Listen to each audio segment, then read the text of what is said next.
Um, as people slowly stream in, I wanted to tell you, um, reading your book was a little bit more, what's the word? You know how you read those books where you connect just that tiny little bit more deeply just because of the characters' names? So Oh, wow. my 10-year-old son is named Henry. And I Oh, actually, no. so I've been using his bookmark in your book the whole time. Can I show you? He's very proud of Yeah. his bookmark. Let's have a look. Oh, that's wow. Yeah. So he made me this special Oh, bookmark.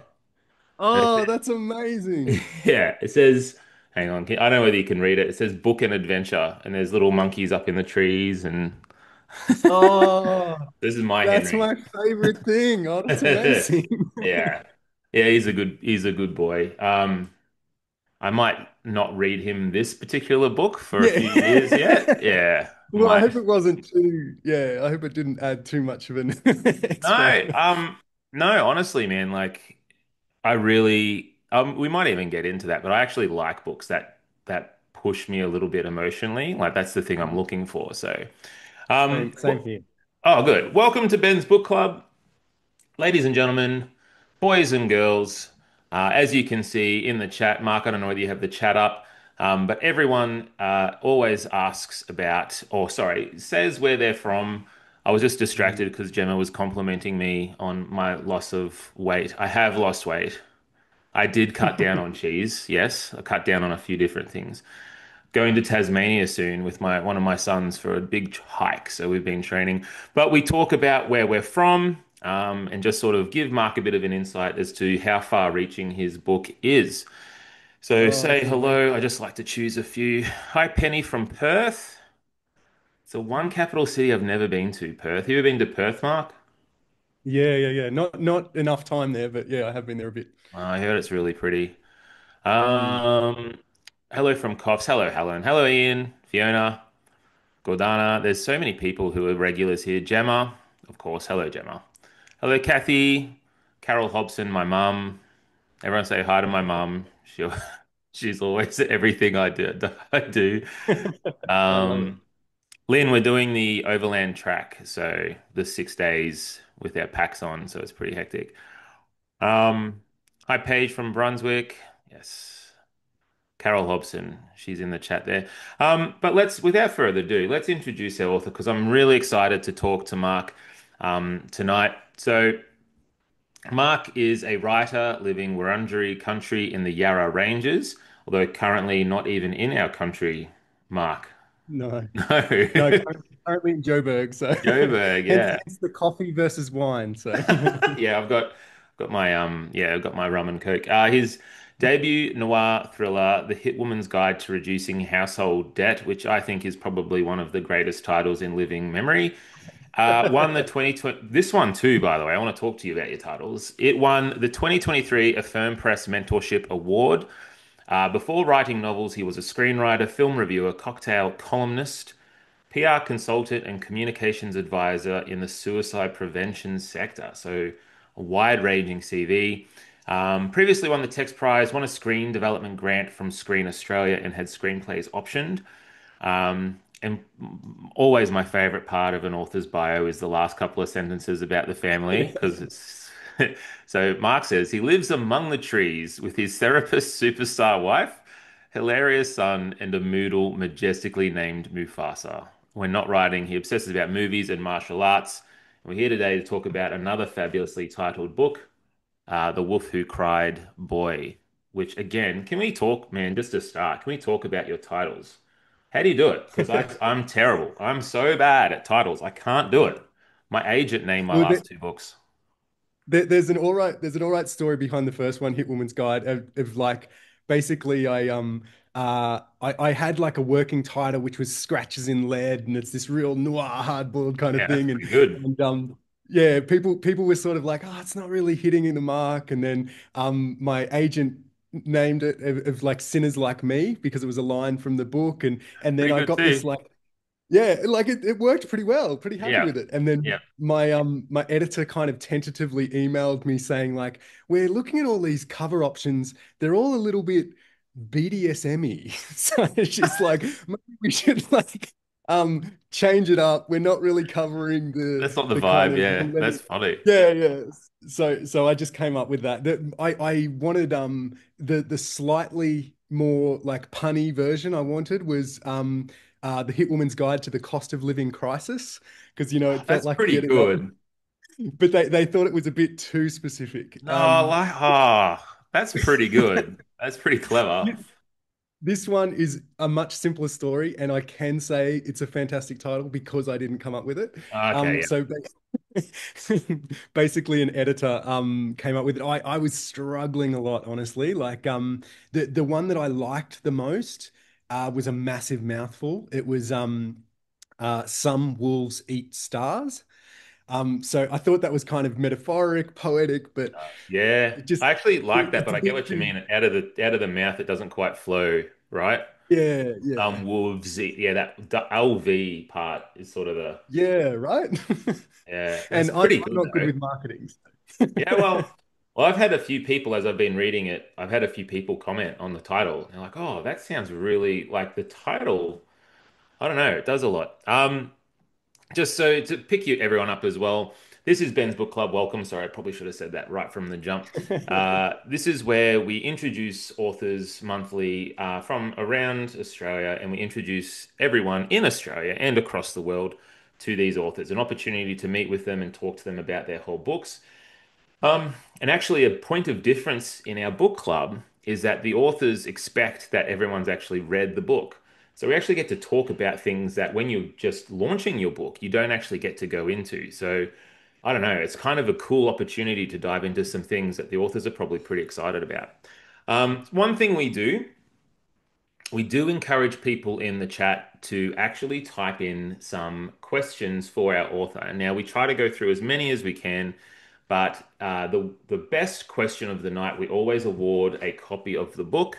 So we'll be sending, not this one, this is the advanced reading copy, but we will sending a final copy of the book to whoever Mark decides has asked the coolest question, can make him laugh, probably don't make him cry. I don't know whether he'll pick that. But you choose, Mark will choose the question. Okay. So hopefully you all have some cool questions locked and ready to chat to Mark. I wanted to start with this one though, mate, if this is okay. As a creative person, and I can tell just from your bio that you're a very creative person and you love stories especially.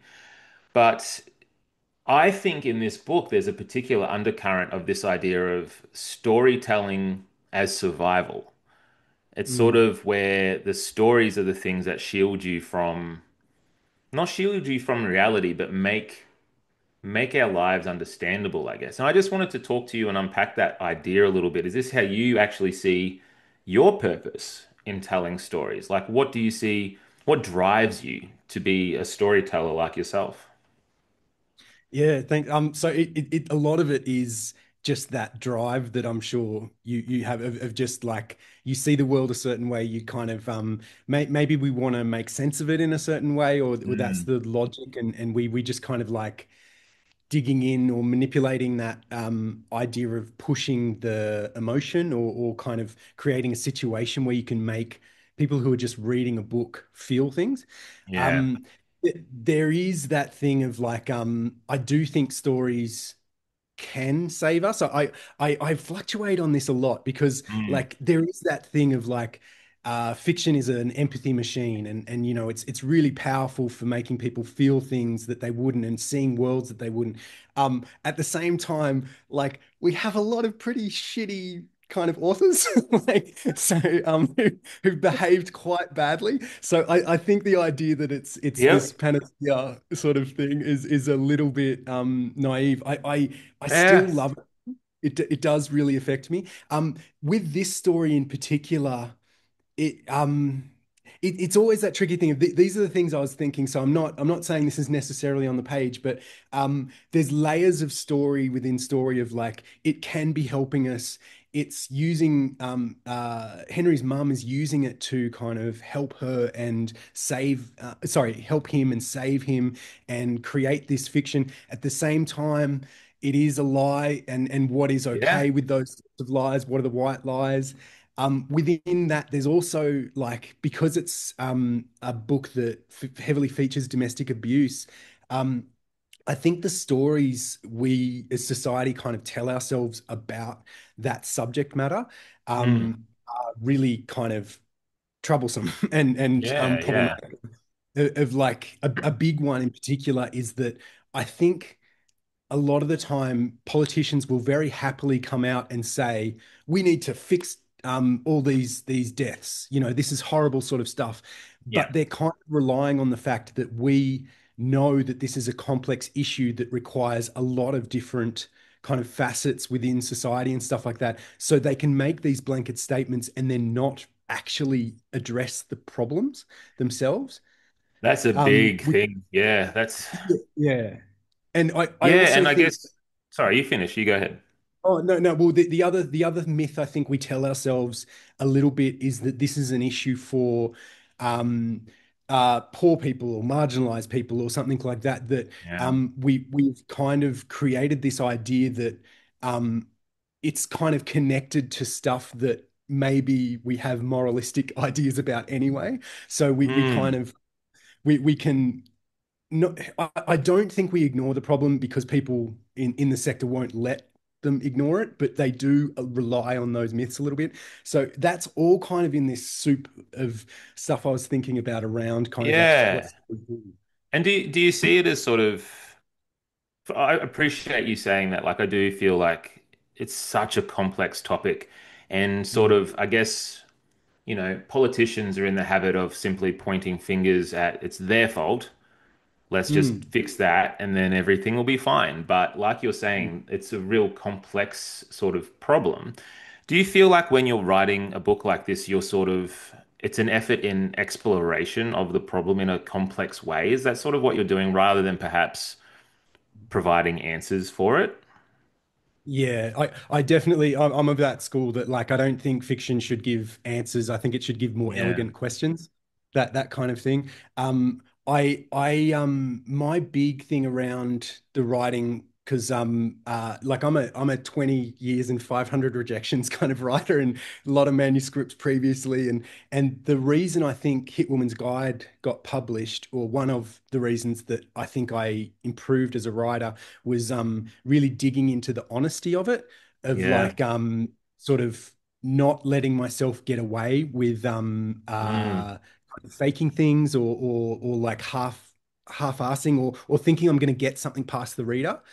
So when I Yeah. came up Yep. with this idea, I knew that it had domestic abuse as a central theme. I did glance and one of the people asked a similar question of like whether I was concerned about writing about this as a man and statistically I'm much more likely to be a perpetrator that is very much in my mind as I was Mm. writing than I am to be a victim and so I wanted it to be real and true and honest um while never getting gratuitous or exploitative like and I Yeah, think it's a that was a tough tricky line. line. Yeah. Yep. Yeah, and so I always tried to have Henry. I tried it whenever there was gendered violence of or men in having violence against women. I tried to make it a little bit peripheral. Like Henry's Yeah, never sure. really looking at it face on, or we're seeing it in Mm. dialogue, like in the end, because I think we know enough of that stuff, and it's Yeah. often used for shock value. Try not to And be then exploitative. Yeah. yeah, yeah. So that's the big thing of like I also uh I wanted to I checked it with probably 8 or 9 kind of friends or friends of friends with either lived experience or sector experience or both. Yeah. Yep. I tried to do a lot of reading as well. The big thing that was probably very sad to learn, but probably unremarkable to anyone here, is that all that research helped me with the psychology and the statistics, but I kind of already knew most of Yeah. the stuff because anyone who's been paying attention to the news, I think, sees these patterns happen Mm. again and again, and it's just maybe the digital aspect has added like a Yeah. new thing. Yeah. But other than that, it's pretty old story stuff. But Yeah. Yeah. And I really appreciate you saying, Yeah, and you can sense that too. Like I've read a number of reviews of this book, which does feature some very heavy subject matter, but most of them almost unanimously say like it's handled very sensitively without shying away from it. And that particular balance, I think, is pretty difficult to nail. I guess it really speaks to your character too, man, that you labored over it as much as you did. Um, Mm. I had so my book, which is in the corner if I go like that, my th third book, I had it's Yeah, sort of like an Australian Western, but I'd yeah, yeah, originally yeah. written this book where it featured like a marginalized character set back then. And originally that character was a woman, and she was sort of, you know, the marginalized figure in that time. But I was shying away from that particular aspect of colonial Australia around Indigenous Australians. Mm. And I actually had to stop writing it for a while because it just wasn't working. And it wasn't until I sort of, I don't know whether I just got a sense of courage up or something, but I was like, I've got to write the scary thing. Like, I've got to actually do that. Even though it's scary, even though it's sensitive, even though it's tough, I think the scary thing is where the honesty can come in sometimes. Do you feel like that? Do you feel like Yeah. tackling a scary subject sometimes forces us to be more raw or more honest with who we are? Is that how you felt when writing this? Yeah, I think you kind of if you really do care about it, then you start to strip away it does maybe improve the writing to an extent though. Like it sort Mm. of you strip away some of the artifice and all the extra stuff that you're trying to do because you're Yeah. like, okay, I don't want to change what the reality of this is because I'm already walking a tricky line. Is that something similar you Yeah, feel? yeah. Like You can't BS your way through it. Like yes, you got to yeah. get it right. Yeah. Yeah, yeah. And you're Yeah. really careful about it. And you also ideally you're not like I was talking outside my lived experience, but I'm not very much talking outside people I know or stories I've heard firsthand and stuff like that. And I wasn't using their stories, but the emotions there and stuff like that, so that there is kind of a truth to it. Yeah. Yep. Lack of a better word. I think Oh, that's no, really I tricky get to you. It's an emotional yeah. truth, and like you're also, as the creator, you're doing your best to sort of inhabit that space and to feel those truths as well. Yeah. I've got some questions from the chat which I'd love to get to. I thought Helen's comment here, OMG, the book made me cry. So I've heard that also a lot. That it's very. I was shocked, and we'll get into a few of the things, but there's a few moments I was like, whoa, he really did the thing. Um, Gemma's question here, I had one of a similar question. So Gemma's asked, how did you pick the narrator? He totally had me believing he was a child. The language, the expression and perception. Have you worked with children? You were just sort of talking about that. But I in particular picked up, I loved how you wrote. There's this like I picked out one of these moments, but it happens a lot where he wrote in the narration, apple and a milk powder packet. And I Mm. instantly twigged on that and I was like, an apple. And I thought that's such a clever way for you to just textually tell us that this is a child. And I was really wondering about one, let's go to Gemma's question. Choosing Henry, choosing that 6 year old, like that really young narrator, but then also Mm. two, the achievement of it on the page. Like, how much did you pre-think those things out? Were you just sort of naturally going for them? That's those two questions, please, Mark, please. Yeah, yeah. Thank you, and thank you, Gemma. So the age kind of thing was very that was kind of like a calibration thing. That the original idea that I got for this was I just had I was actually sitting on a bed with my 9 month old kind of crawling around. And I got this image of like a boy sitting in a cave surrounded by these pagan kind of or Wiccan things like the hanging sage and stigma and like the things that we think of maybe to ward off evil, but I knew that evil was fake and that he was kind of being lied to keep him inside. Mm, And that flowed, the story flowed from there, the fairy tale aspect. And then the actual age was very much, I was talking to my mum about this a little bit of like, I needed a kid who would still believe this stuff but was starting to question it, but could Mm. have a certain level of complexity, but not actual complexity of thought. So it was a real tricky kind of balance. And I think he's probably a bit precocious for his age, but I hope hopefully that works of the fact Yeah. that, you know, he's had his mum who's quite smart, who's sort of just been working with him one on one this whole time. And he has this big imagination. And then it was really kind of like just tweaking that back and forth. As far as all those little grammar things and stuff like that, that was part of that was I immediately thought of Room by Emma Donoghue, which I Yeah. loved that did a similar thing.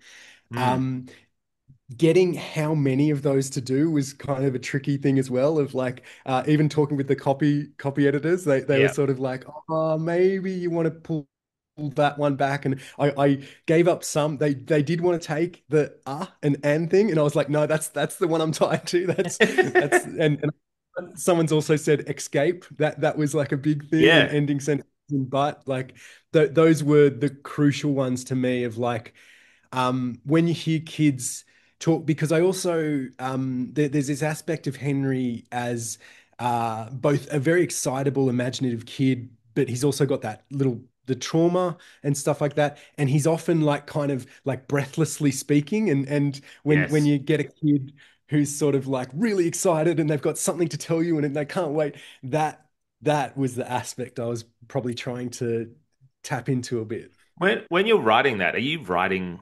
excited? Like, are you inhabiting the emotion of a little kid and you're trying your best to just match his energy? Is that the sort of thing? Yeah, I sentence structure keys into it, and it is in drafts. Like Yeah, it's okay. probably a lot of run-on sentences when I'm doing the first draft because I do very messy first drafts. I do a lot of editing. Um and so the first draft is very run-on, very kind of like splashy and messy and stuff like that. And so with Hmm. him it was very much what's the emotion he's feeling at this moment and how Mm. can I put that into the paragraph or the sentence at a sentence level, I suppose. Yeah. So and then tweaking that and going back and forth. But yeah. Yeah. Yeah. No, I appreciate that because it was one of the questions I actually had for you because I feel like that's something that you seem to really love with your two novels, which is this idea of like a really clear protagonist voice. You seem to be really Mm. clued into the way a character thinks. Is that something that's really attractive to you? Yeah, yeah. So part of Henry's voice actually did change quite a bit because I because I had that past history of so many rejections, I wasn't like a put all my eggs in one basket kind of thing. So when I'd written Hit Woman's Guide, I immediately was working on the next thing, and so I actually had two-thirds of the draft probably done while I was doing when I got the contract for Hit Woman's Guide. So Yep. one of the things I loved about Hit Woman's Guide was because she's got like this sarcastic, sardonic kind of like way of looking at the world, and wordplay and stuff like that. Anytime anything was a bit boring, I could just have go into her head a bit more. Mm. And with Henry, it was so hard because I started out and it was just a bit bleaker and I think it felt like it had the same voice, but none of the kind of wonder and humor. Mm. Yeah. I was two-thirds through and I was like, this is like hard for me to stay in this space. So how's it going to be for a reader to stay in this Yeah, it's a good space? question. Yeah. And so I immediately went, how am I going to make this fun? And so I kind of went back and flicked through a couple of other kind of childhood narrators, Curious Incident, The Dog in the Like Night, and nighttime. like Great. Yeah. I was wondering, I had a question about that book. Yep. cool, Yeah. and Yeah. extremely incredibly close and stuff, and they weren't quite right, Did you because of ever the read Eye of age. the Sheep? Eye of the Sheep by Sophie Yes, Laguna? although I only read that because my editor. Oh, So, yeah. Your book so like I reminded me only of read that. that. Yeah. Yeah, I read that about 3 months ago, actually. So good. Um, but yeah, so that I ended up going to. I've been friends for 20 odd years with Brooke Davis, who wrote Lost and Found. If you've ever read that book, it's No, I haven't read that one. astounding, beautiful, beautiful book, and it's Yeah. got like Okay. a 7-year-old old character in that. And the best way I can describe it is she's kind of always looking up with wonder, and Yeah, I love I that. was like, that's the bit I want, and then I could suddenly do like I had the idea of, he sees magic everywhere. He sees fairy tales, he sees superheroes. So everything can be hyperbole. Like he can talk in magic. He can Yeah, see I love like that. this wonder everywhere. And so that was a real unlocking kind of moment, I suppose. Yeah, yeah.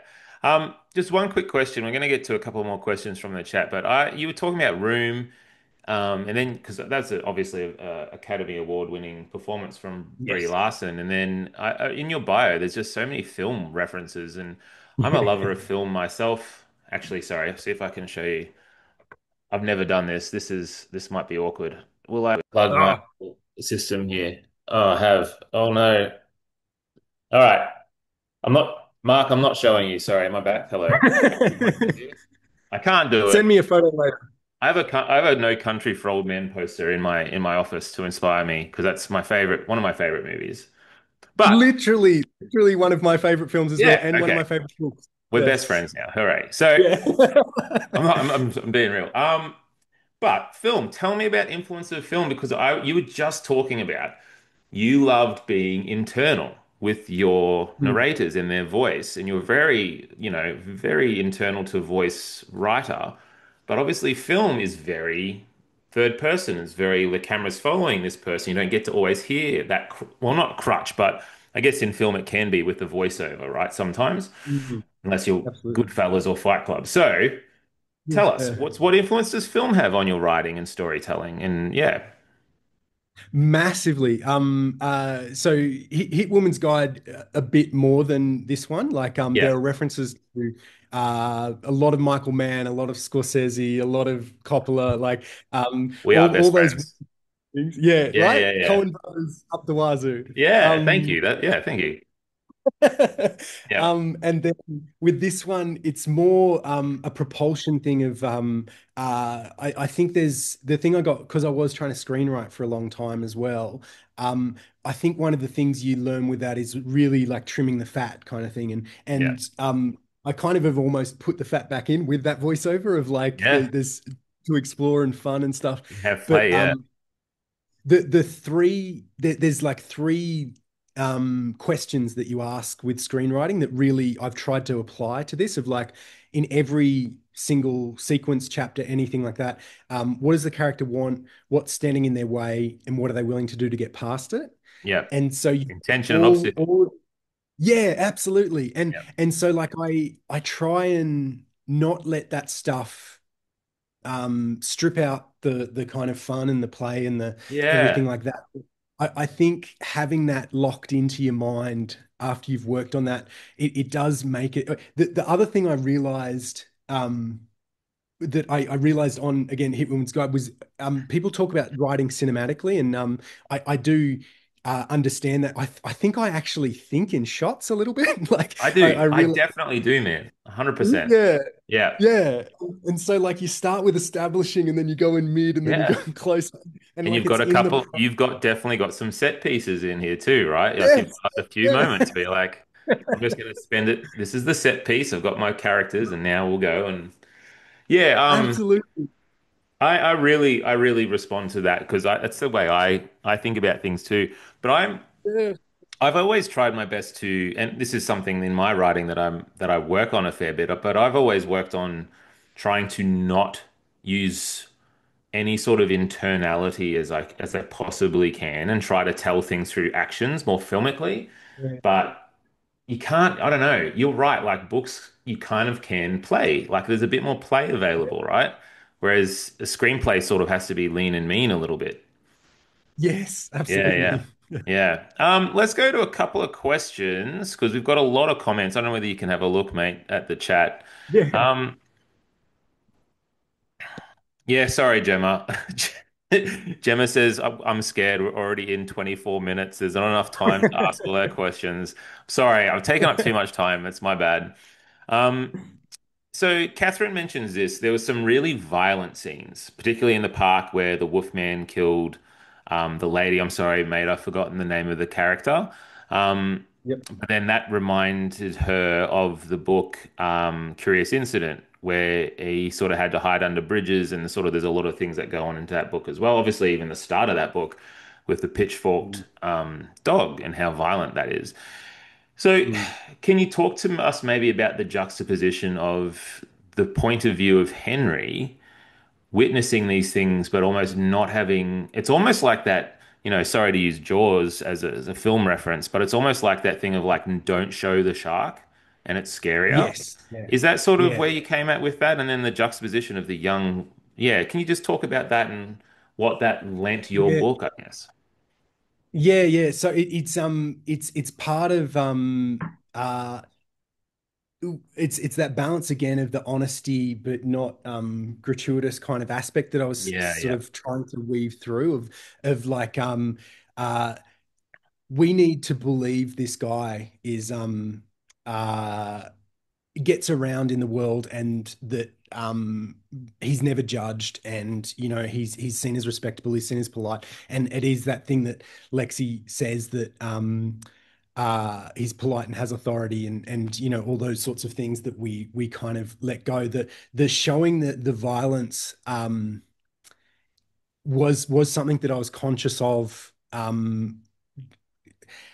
Shock shock is a terrible word to use, but like I wanted it to be that real thing of like constantly making people aware that this has real consequences. And Yeah. Yeah. that is, I tried to these characters are as real and human as as I possibly could make them, but they are also stand-ins a little bit for or allegories for sort of bigger parts of society. There is the aspect of the fact that men are victims of this too, not to the same extent, very clearly. But this idea that like patriarchy and domestic abuse is something that we should all be hoping to fix because it is affecting us all. And Yeah. with Cassie in particular, it's a complexity of sort of she's trying to save Henry. She's trying to kind of Mm. explore it. She's trying to expose his father a little bit to an extent. There's also a big thing that I was really fascinated with was the ideas of heroism and bravery, because we've got this idea of superheroes. We kind of have this thing in society, I think, of like a very masculine idea of bravery. Mm. Hmm. So it's you jump up and punch the bad guy and everything's fine. And the example like I think of a lot is like we talk about things like racism, and we often go to this idea of like being the one who's brave enough to yell down the person who's saying a slur on the bus. And like that's wonderful, but like that doesn't help anything. At the end of the day, Mm. that hasn't changed, that hasn't moved the needle at all. And the people who are actually fixing issues like domestic abuse, like racism, it's taking constant concerted effort. You're going against bureaucracy. You're probably moving the needle a tiny, tiny bit. And at the end, you're not getting a pat on the back. No one's Yeah. cheering you. Yeah. And also, realistically, most of that work is being done overwhelmingly by women, and it's this reframing of bravery that Henry is looking for superheroes. He's also looking for a father figure in some way, and I wanted to think about this idea of like when he's looking around, who is the hero he can rely on, and Yeah. Cassie does something that is both that standing up aggressively, Yeah. but also is not passive is the wrong word, but it's not punching him out. Like, Yeah. and that was what I was fascinated by, I suppose. Yeah, yeah. It's a very complex guy, man. Like you think you like I can see the way you think when you layer a scene. It's not just one thing. It's multiple angles and multiple sort of motivations for characters, right? Um, Well, I think just quick, I think that's a big difference of my last couple of books of like you imagine all that like thought with none of the skill to make it into a story. Just banging on a soapbox kind of thing. So that it's gotten better, I hope. yeah, okay. It's good you found it, man. I like it. Um, Now, this is Ben's book club, so we are expecting that everyone's read the book. We are going to dive into some spoilers. So if you haven't quite finished the book, I would say probably stop listening to us at the moment and go and read it because it is really worth reading the book. But I wanted to talk about this now because you sort of just brought her up. That whole scene with, sorry, you said her name was Cassie. Sorry, I've forgotten the name of the character, but where Cassie is horribly murdered by, the Wolf King, Henry's father. That whole scene, and this is, I mean, there's a part of it. I mean, talking about the complexity, and there's a part of it that's almost relieving only in the way that, oh, he is actually awful. He is a bad person. Because the lead up to that, there's that whole moment where and I mean, people in the chat, can you please tell me if I'm wrong on this? But when he was essentially, to use the word gaslighting, you gaslit us through him. Mm, You did the thing that he's doing to his wife and all the people and the police and everyone surrounding him. You did it to us through Henry. yeah, Because you sort yeah. of go, I'm pretty sure he's horrible, right? And I believe mum, but man, he kind of. And I hated that you did that. But I also really respected it because it made me go, oh, like, it's so insidious and manipulative. Can you talk about the crafting of that scene? Because I just think you absolutely smashed it. And it did make me, it's one of those books that makes you see the world a little differently. You know what I mean? So can you talk about the crafting of that, man, please? Yeah, yeah. Well, that scene, like, and the when I'm talking about that scene, the meeting with the Wolf King on the Cliff and Nara kind of thing, that is his dialogue is the bit I worked and worked and worked probably more than Really? anything.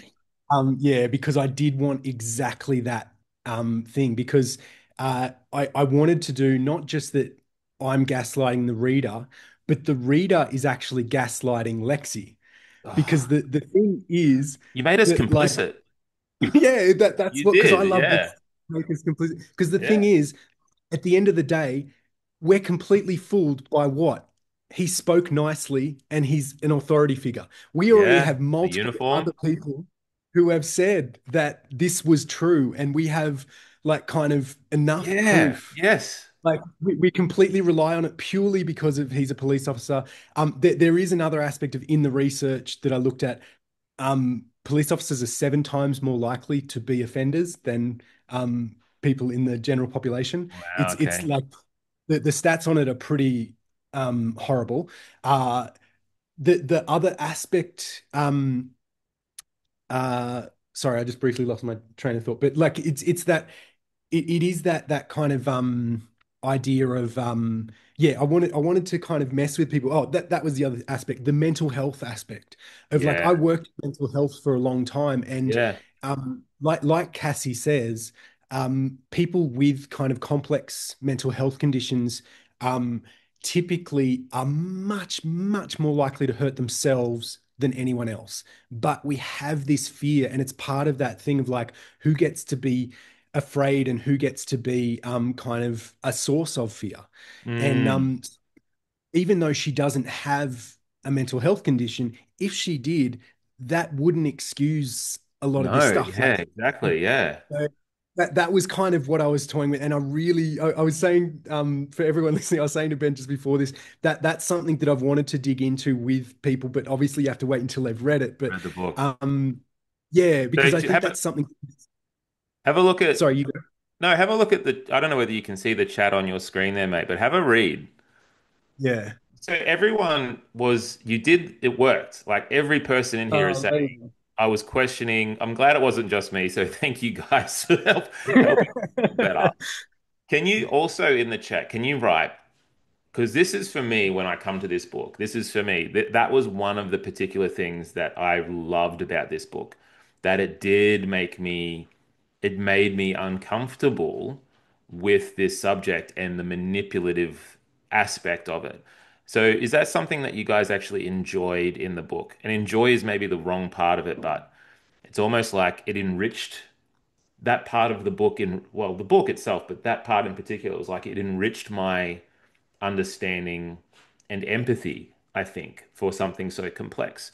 So, can you guys just So let us know if that's the same sort of way you took it? Because I can see some people reading that, and I can see some people even reading this book and sort of just going, it was too much. You know what I mean? Like, Mm. yeah, so it was, yeah, I'm sure you've probably had, I don't know whether you've had any feedback like that where someone's just like, I couldn't finish it, it's etc. Yeah, sorry, Elisha, it was an enjoyable, yucky feeling. Yeah, it was right.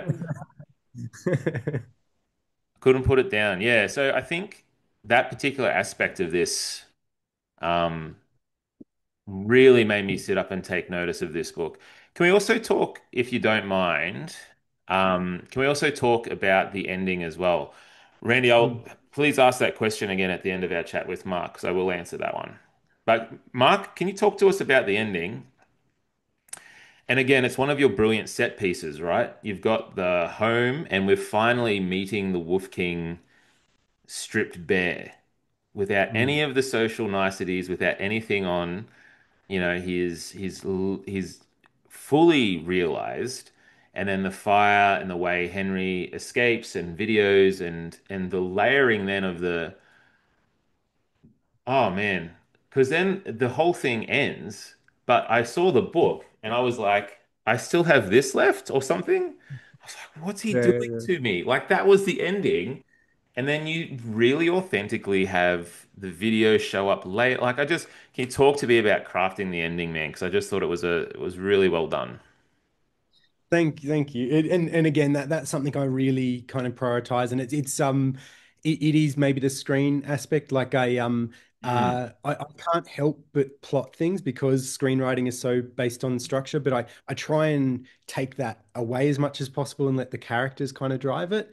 yeah, That's a real help to my writing. But for me, like endings need to kind of work on like a on a character level, on a plot level, and on a like a philosophical level. And yeah, so the big thing for me is that like it can't be that bravery thing of like you can't just kill him and it's done, because that's not that doesn't it fixes their immediate problem, but like we know the way the world works, which is that these people then become like, oh, he was such a nice man. I had yeah, um, yeah, that's if they do acknowledge that he's done this terrible thing. In this instance, it's the lionizing of him, of like he was a hero, and you know, then we need, because that was the thing of like, if I'm going to have a police officer at the center, and she's had all this problem with the courts and all these sorts of things that are issues in real times. I couldn't then have that she's saved by the courts. Like it had mm, to be because the other philosophical thing, and again, this might not be on the page, but um uh when we see all these institutions fail and stuff like that, for me, the solution tends to be community care. Like it's a mm, bunch of people getting together and working together and protecting each other. And so it can't be the courts that fix it, because that's the institution. It becomes the community care of, in this case, the internet, of like yeah, yeah. the people Interesting. who aren't going to shut up, like and they're not going to be, the bureaucracy can't overcome them and can't squash it down. um Yeah, and it was this tricky thing of I just wanted that all to work. So I can't remember when that kind of came to me, but that was very important, that I knew that needed to be there. And also to see a little bit of the Wolf King's parenting, of like the yeah. That was. psychological I thought when and you stuff. peeled that back was so interesting too about yeah. Oh, it's just as again, it felt very real. That's what the thing I liked is too. It's not the credits roll at the end of Twister and tornadoes are solved. Hooray! Like you really yeah, I really appreciated that. So, Glad. Monique, sorry, I saw you had a question regarding the ending. I scrolled back, but I couldn't find it. Would you mind please retyping your question, Monique? Because I just couldn't see it. I'm sorry. That's my bad. We're amazingly somehow coming up at the end of our time. Monique, I'll give you a second to type your question there. I do want to talk though, if that's okay, Mark, about Uncle Justin. Yep. So that was the turning point in the book for me, where I went, what the heck? Like I didn't see it. Like, and normally I'm pretty good at sort of not predicting, but like, oh yeah, sort of we'll go here and we'll do this. But I did not expect that scene to escalate to that point, and it kept on escalating. I'm like, Justin, shut up. What are you doing? Justin. And you pushed it, and then you actually did this horrible moment where Uncle Justin, this character, out of so few you've introduced us to, he's already gone. And I was like, oh, and I felt so bad. But can you talk to us about maybe the decision of, was he always dying in that particular spot in the book? Was he always, it was almost like a, again, to use the film term, it's almost like that inciting incident or the end of Act One. Like is that the point of that scene? Was he always going to die there? Yeah, it's a combination of things. Of like, l- uh, Lexi and Henry need to be alone for like on a craft level for me. It's also like to show the actual stakes, all that sort of stuff. There was also like it needed to show that um, uh, characters of authority, like the police here, aren't necessarily the good guys. At the same time, I don't think Justin is necessarily a good guy. And that murky morality kind of thing in there of like, Hmm. what does violence mean? Who does it hurt? And also just Henry needing to push off like his superhero thing and really expose that of like Hmm. when things are starting to sort of go wrong. And yeah, it was I think because a few people have said that same sort of surprise thing. I think the thing that I've learned maybe from my last two books of having those surprise deaths is if you really make the character well rounded, it's much harder to spot. Like, because a lot of the time as writers, we sort of like, oh, I'll just make this character slightly interesting, so you slightly miss them. Yeah. It's a red And shirt kind thing from of, Star Trek, right? yes, yes, Yeah. Yeah. absolutely, Yeah. absolutely. Yeah, you did. Um, You tricked me. You tricked me. You knew exactly what I was falling for.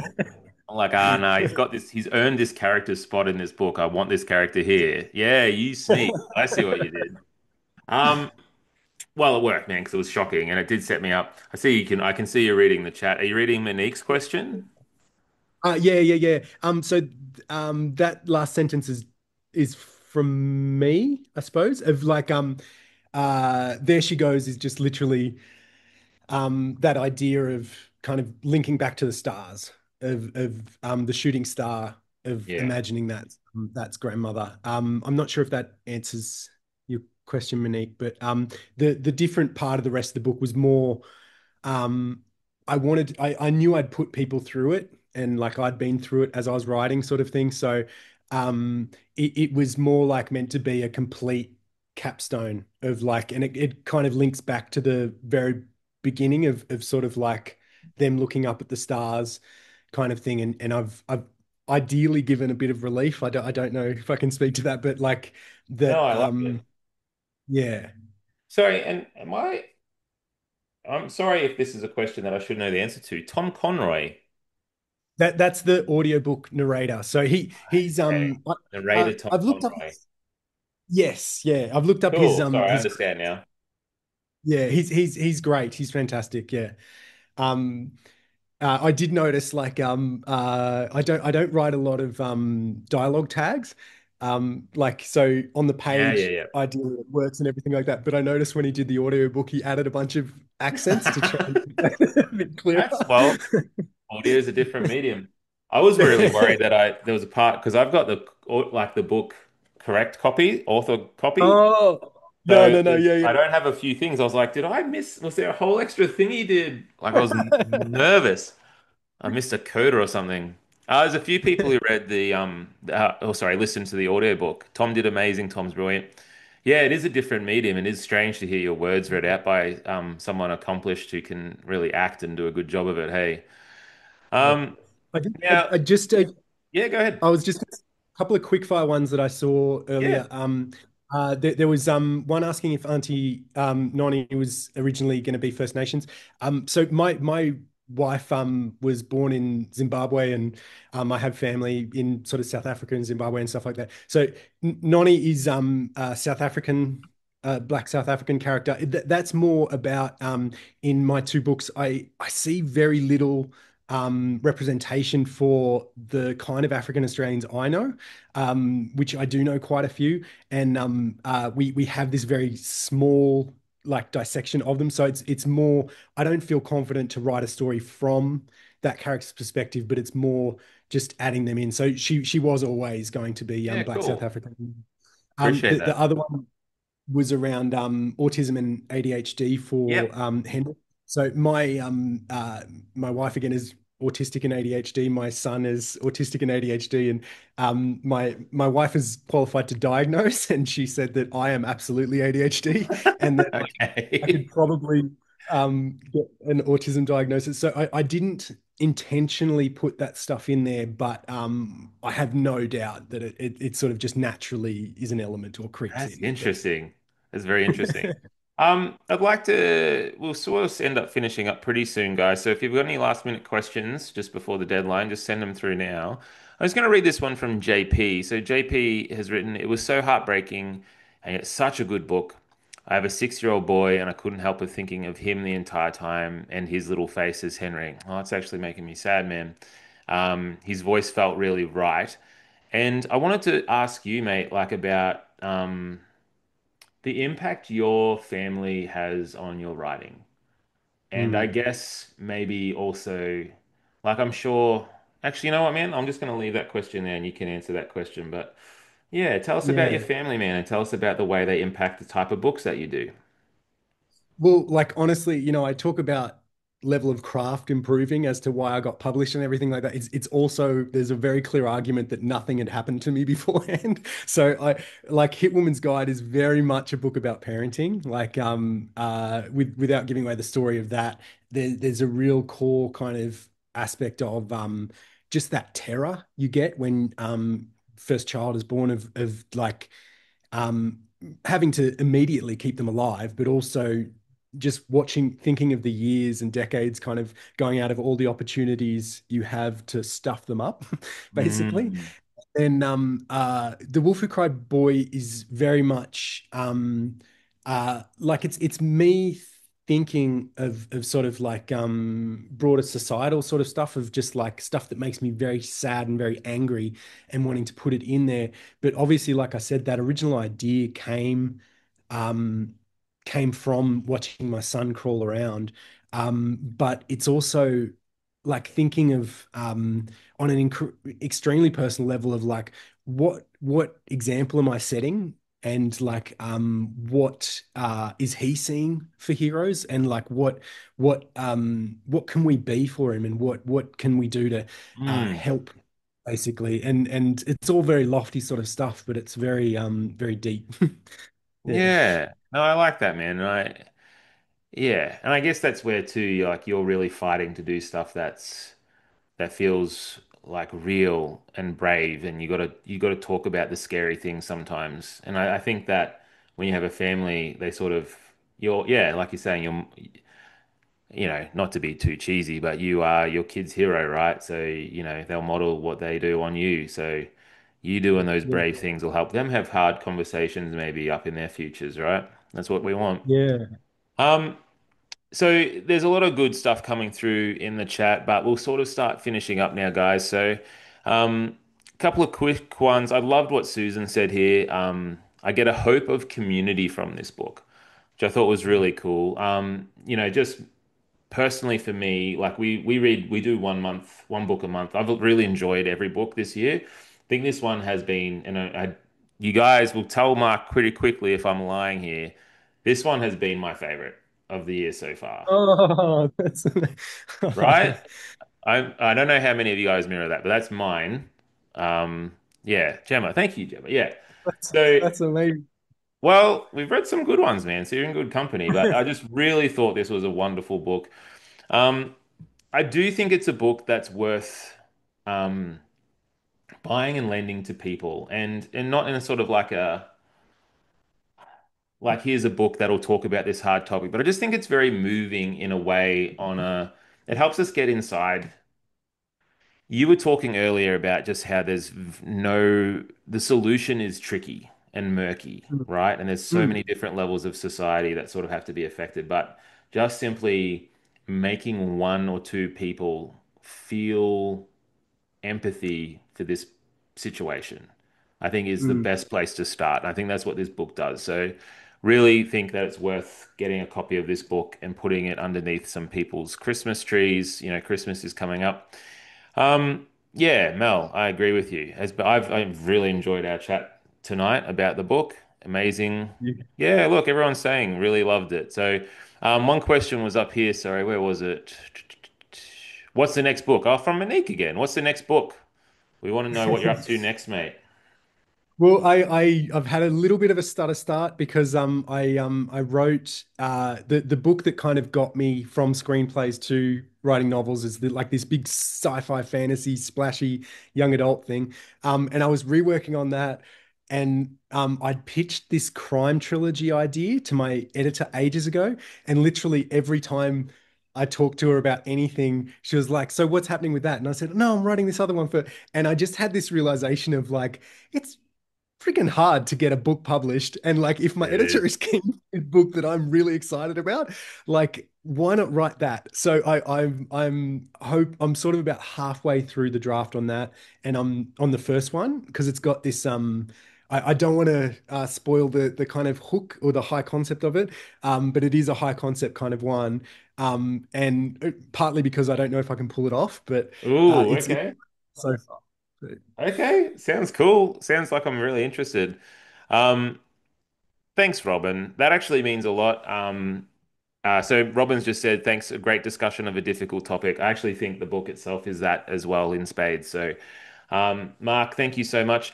While you have a quick look, brilliant to hear more in the pipes. I love that phrase, buddy. Um, while you have a quick look, mate, just go back through the chat, see if there's any questions that really strike your fancy. We'll give out a copy of the book. Just to let you guys know, our final book of the year we'll be reading is this one by Chris Hammer, one of our favorite guests, Christmas with Mm. Chris. We do this every year in December. So Legacy is going to be our December club book. Please be aware because I think I mentioned it at the start. I'm doing the Overland track in December. Unfortunately, the last Ben's Book Club is on, I think it's the 23rd, so it's like right before Christmas. But I'm saying, let's get some eggnog. Let's sit in our Christmas pajamas. I'll wear my Christmas pajamas. I've got a Yippee-ki-yay shirt. We'll wear that. And it's a lovely way to spend Christmas Eve together. So make sure you get on with that. I'll put everything on the Ben's Book Club Facebook group afterwards.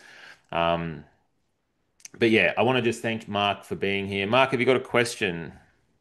Well, I was tempted to pick the one asking you if you'd cut down on the cheese, but it turned out it turned out the same person, I think it's the same Gemma, asked about how did you pick the narrator, and that's something I Oh, love talking about. Gemma, Gemma, one of our favorites. There you go, Gemma. Well, congratulations. Gemma, is that more than one for you? How many is that? Is that like three you've won with best question? I'm being for real. She's really close. Second, okay. yeah. Hey, more. Hey, if you got the best Hey. question, yeah. I know Helen. She does. She absolutely does. Going for the trig. Yeah. Oh, sorry. I thought you were using some fancy Spanish word there that I didn't know. Trifecta. Cool. Yeah. Congrats, Gemma. Can you please email me? Can you email me afterwards? Just so I have your most relevant, up-to-date address, and we'll get that book out to you. But Mark, man, it's been a pleasure. I've really enjoyed our chat. I legitimately want to be best friends with you. So if you move to Queensland, I'm free. we'll I'm hang out, free. right? Yeah. And have the best time in I, Joburg, man. yeah, yeah, thank you. And it's been such a wonderful chat from mine as well. And thank you to everyone for your wonderful questions and for Yeah. reading the book, really. Yeah. No, it's awesome. I'm really excited. Oh, Randy, I just really quickly wanted to touch on Randy. So sorry, Mark, just to keep you just a second. Thank you for wishing me luck on the Overland track too, Kathy. Yes, I'm very nervous about it. My 13-year-old son and I are doing it, and it's a 6-day hike Oh, with a pack on. Yeah, it's a bit of a rite of passage sort of thing for him. oh, I So love it. Yeah, we just did 240 lunges with a pack on just before I came in. Anyway, been training all year. It's been good. Um, I wanted to say, Randy, so the plan for Ben's Book Club after Christmas with Chris in December, Ben's Book Club is actually taking a break through January so that we won't actually have a January book, but then we're going to be back for February. What that book is at the moment is still being finalized with the author and etc. So we're still, because Christmas is kind of one of those hectic times, we're still locking it in. But as soon as we have a locked in schedule, we will update the Facebook group with the schedule. So please keep an eye on the Ben's Book Club Facebook group and make sure that you're up to date with that. Our son did it want a penknife for not complaining. I've actually, Katrina, I've actually bought my son a present. He's next door. I can't talk about it, but like I won't. I'll tell you about it when I get back. Okay, but it's going to be really fun. Anyway, Mark, sorry to keep you, man. Appreciate you. I love it. Hope you have the best rest of your day. If you guys want to stay in touch, please go to the Ben's Book Club Facebook group, and I'll post all links and stuff there. But yeah, we'll see you guys in December. And thank you, Mark. Enjoy your day. Thank you so much, everyone. See you Uh, later. See you guys. Bye.